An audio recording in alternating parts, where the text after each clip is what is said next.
Assalamualaikum warahmatullahi wabarakatuh. Kembali lagi di channel sayangan kalian, apalagi kalau bukan Trigonal Software. Apa kabar teman-teman semua? Semoga teman-teman senantiasa diberikan kesehatan oleh Allah Subhanahu wa taala. Amin. Amin ya rabbal alamin. Oke, pada podcast kali ini kita akan menjawab beberapa pertanyaan yang masuk ke sosial media kita, dan tentunya saya tidak sendiri. Kali ini saya ditemenin oleh Mas Ridwan. Oke, halo Mas Arman. Oke.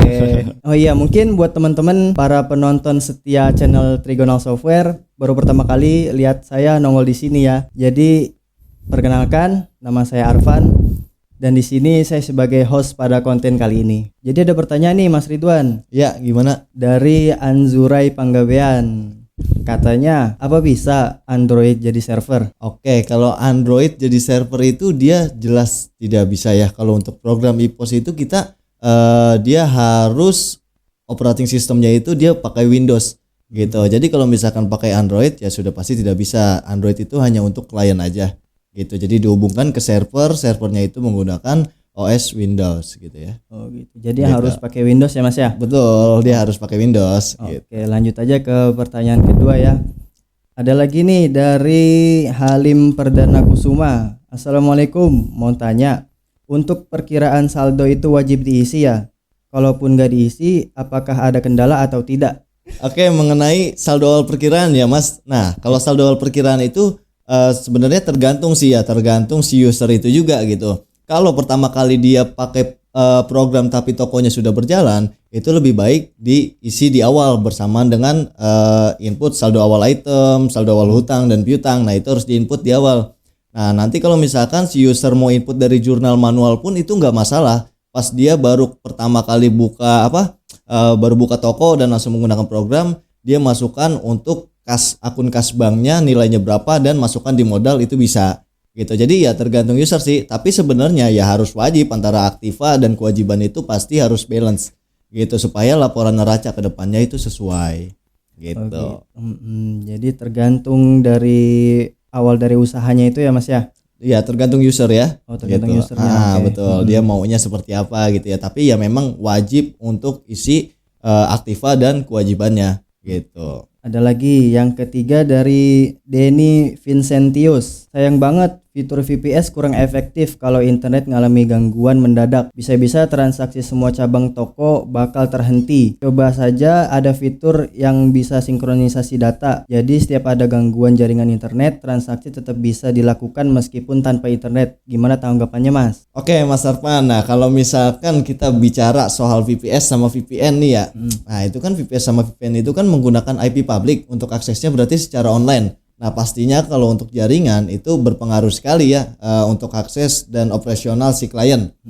Nah kalau misalkan user itu maunya berjalan secara offline, walaupun misalkan jaringan suatu saat terputus atau kurang baik gitu ya. Nah dia mau tetap berjalan walaupun keadaannya itu offline, itu bisa menggunakan fitur cabang beda lokasi gitu ya. Nah cabang beda lokasi ini itu dia sistemnya ekspor impor gitu. Nah dia dari pusat itu kalau ada transaksi atau dari cabang ya dia prosesnya itu ekspor impor, dan masing-masing PC antara cabang dan pusat itu harus diaktifasi gitu. Palingan ya itu sih untuk solusinya gitu.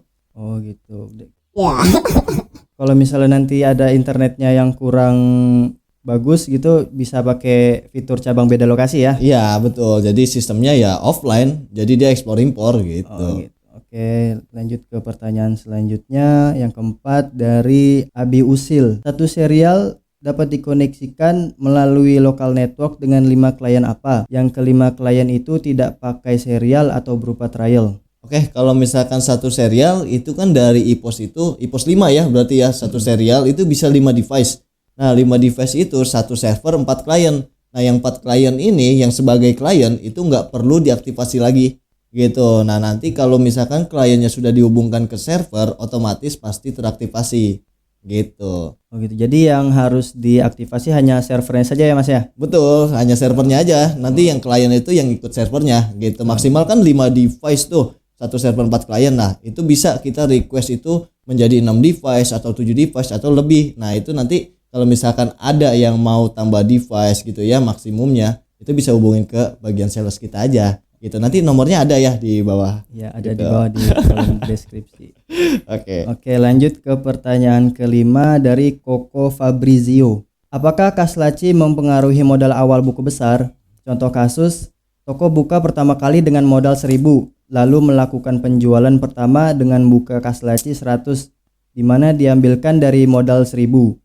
Akhir sesi kas laci jadi 250. Berpengaruh tidak dalam laporan penjualannya.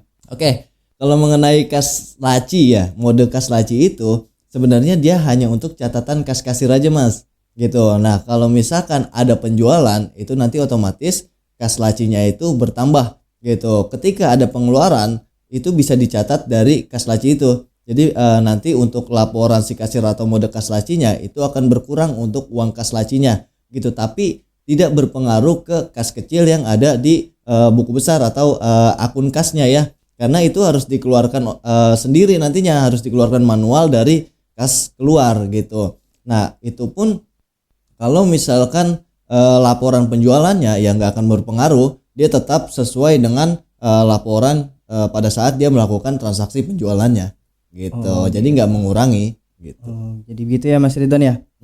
Oke, begitu ya teman-teman. Oke, lanjut pertanyaan selanjutnya dari Yusril Anya. Gan, saya pakai EPOS 5. Cuman sampai sekarang beberapa kali saya stock of name selalu ada yang minus atau lebih. Nah, kalau dulu pakai EPOS 4 kan tinggal diproses data bulanan aja untuk sinkronkan. Nah, kalau pakai EPOS 5 sinkronkannya gimana? Mohon pencerahannya ya Gan. Oke, mengenai IPOS 5 ya, IPOS 5 yang stoknya nggak sesuai. Itu sebenarnya kalau IPOS 5 itu sudah merekap otomatis dia Mas. Gitu. Jadi beda ya, kayak IPOS 4 itu kan harus ada proses data bulanan yang rutin dilakukan. Kalau IPOS 5 itu setiap bulannya dia sudah otomatis merekap bulanan, atau mungkin ya setiap harinya pun sudah otomatis gitu. Dia hanya ada proses tutup tahun aja. Nah, kalau misalkan ada stok yang tidak sesuai, itu sebenarnya kita agak kesulitan kalau misalkan tidak melihat langsung seperti gambar ataupun database-nya gitu ya. Nah, karena kan ya tidak sesuainya karena apa? Apakah memang stoknya yang tidak sesuai sama programnya? Nah, berarti kan mungkin ada stok yang tidak diinput ataupun saat transaksi penjualannya itu tidak dikeluarkan gitu ya. Nah, itu harus dicek lagi dari kartu stok gitu nantinya. Nah, kartu stok ini semuanya sudah sesuai atau enggak gitu transaksinya dengan realnya gitu. Palingan ya gitu, kalau misalkan di pos 5 sih sebenarnya nggak akan minus juga gitu sih. Jadi harus dicek lagi ya Mas ya. Ini kira-kira misalnya item gula ini di invoice-nya ada tapi beneran keluar apa enggak barangnya gitu ya? Iya betul. Palingan gitu. sih ya nanti ini sih kalau mau dicek lebih lanjut hubungi support aja. Gitu. Gitu. Paling gitu sih. Ya, lanjut ke pertanyaan ke-7 dari Agnia dan Alika Sisters. Kak, jika tiap supplier beda harga, apakah sebaiknya kita tentukan saja harga beli yang lebih besar untuk dijadikan harga pokok? Dan apakah harga pembeli bisa mengikuti harga beli item pada transaksi sebelumnya berdasarkan harga supplier? Oke, mengenai harga berbeda antara supplier, itu lebih baik ya disesuaikan realnya aja supaya labanya itu sesuai gitu. Kalau misalkan ada supplier A harganya lebih mahal, supplier B harganya lebih murah, ya lebih baik disesuaikan aja. Ketika kita beli supplier A harganya mahal, ya masukkan aja harga itu gitu supaya nanti laba jualnya sama laba ruginya itu sesuai. Paling gitu sih. Jadi ya nggak perlu kita ambil harga yang termahalnya gitu. Berarti harus sesuai ya Mas ya.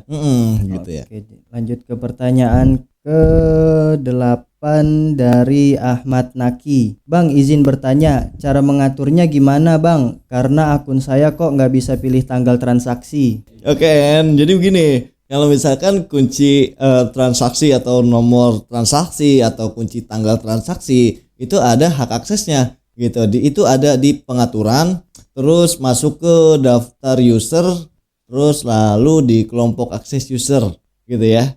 Nah, di kelompok akses user itu ada bagian penjualan atau pembelian. Nanti di pojok kanan itu ada pilihannya gitu. Ada tulisan kunci nomor transaksi sama kunci tanggal transaksi. Nah, itu nggak perlu dicentang supaya bisa ubah tanggalnya ataupun bisa ubah nomor transaksinya gitu. Oke, lanjut ke pertanyaan ke-9 ya. Tapi sebelum lanjut, mumpung ada kopi, kita ngopi dulu lah. Boleh En. Tenang aja. Ada isinya nggak tuh? Ada. Ada. Asli. Oke, lanjut ke pertanyaan ke-9 dari Prizila Wandarini. iPOS 5 standar bisa lihat barang yang terjual per hari nggak? Misal untuk produk Aqua 600 ml hari ini terjual sekian pieces. Seperti itu bisa apa enggak? Oke, kalau misalkan mau ngelihat total per item dijualnya hari ini misalkan berapa gitu ya. Itu bisa sih. Dia ada di laporan penjualan. Pilihnya laporan penjualan per item supaya kita bisa pilih kode itemnya, terus tentukan aja periodenya hari ini tanggalnya gitu. Nanti akan terlihat untuk item tersebut terjualnya itu berapa gitu. Jadi bisa dicek ya Mas ya. Bisa dicek, aman. Oke, mungkin cukup sekian dulu untuk video kali ini. Jika dari teman-teman masih ada pertanyaan atau hal yang masih perlu ditanyakan mengenai program iPOS, baik yang baru pakai atau yang sudah pernah pakai, jangan sungkan-sungkan untuk tulis komentar di bawah ya. Jangan lupa tekan tombol subscribe dan tekan juga lonceng notifikasinya supaya teman-teman tidak ketinggalan kalau ada video-video baru dari channel kita. Sekian dari kami. Wassalamualaikum warahmatullahi wabarakatuh.